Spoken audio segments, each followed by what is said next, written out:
Welcome back to the Deep Dive. Today we have a really fascinating mission, quite Right. specific actually.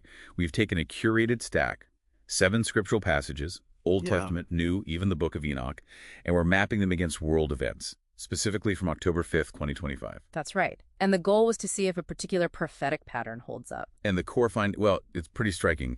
These texts, they seem to lay out a very precise 7-stage narrative. It feels like it's unfolding, well, right now. Mm-hmm. And to get there, we used a very, let's say, hyper-literal analytical framework. It's quite stringent.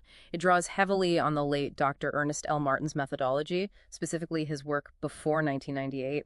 We're comparing Thompson's 1808 Septuagint with Young's 1862 literal translation. Okay, so really specific textual work. Extremely specific. It focuses on the exact nuance of ancient covenant language, and its consequences. And when you apply that lens, the verses, they really do tell a story arc. Right, and here's the core tension for you, the listener.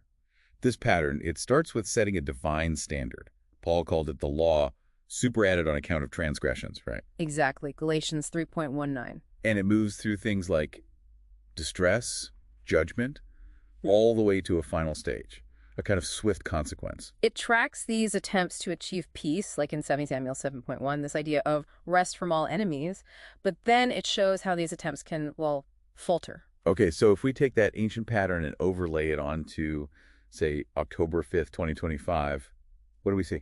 The geopolitical alignment is, well, it's hard to ignore. The big news item is the advancement of that comprehensive 20-point Gaza peace plan, the one brokered by Trump. Ah, right. So following the pattern, this modern treaty, this diplomatic effort, it becomes the new system of rules, like a human attempt at that law. That's how the framework sees it. A set of rules super added because of ongoing conflict, those transgressions, and the stated goal is exactly that scriptural promise, rest from all enemies. Achieving peace. Achieving peace. But, our framework approaches these human efforts very cautiously. Scripture talks about a metaphorical water of strife. Psalm 106 refers to it, Meribah. Meribah, the place of provocation. Exactly. It's where human failure historically led to, let's call it, divine testing or judgment. And this current plan, given the sort of conditional yes from both Israeli and Hamas leaders, it's being forged right at that metaphorical point of strife. So the risk is it becomes a flashpoint, not stability. That's the concern within this framework, yes. It could provoke judgment rather than deliver lasting peace. And that connects to the wider global picture, doesn't it? All the chaos. It's not just Gaza. You've got the war in Ukraine still grinding on, major natural disasters, Typhoon Matmo, Cyclone Shakti around the same time.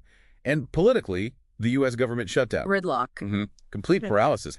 And this systemic failure, this global instability, it aligns perfectly with a passage in Enoch, chapter 42. It describes a world where divine wisdom seems absent. It leaves a vacuum.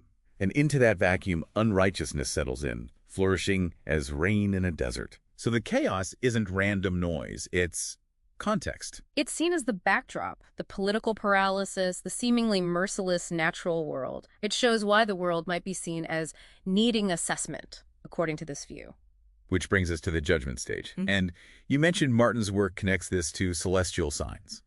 Yes, biblical astronomy was core to his later work, though we're using his earlier textual methods here. But the principle holds.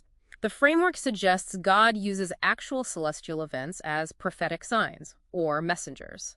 And in early October 2025. You have this remarkable cluster. The camelopardalis meteor shower peaks right around then. Immediately after, October 6th, 7th, comes the harvest supermoon, a really significant one. And Saturn, a planet with deep prophetic weight in the system, is very prominent near that moon. Wow. Okay, so meteors, a supermoon, Saturn. It's the timing, a high-stakes, human-led attempt at covenant-making in Jerusalem, happening at the exact same time as these spectacular signs in the heavens.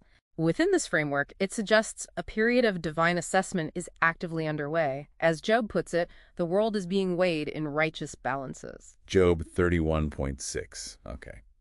So putting it all together, we've explored this view where ancient text, a major geopolitical treaty, and these cosmic signs all seem to converge, pointing to a moment of, well, profound prophetic gravity. Exactly. And if those righteous balances are truly being applied now, remember where the 7-stage narrative ends. Genesis 38.7, the consequence of wickedness. Yes, swift and severe judgment for failure. So the critical question, maybe something for you to chew on, is this.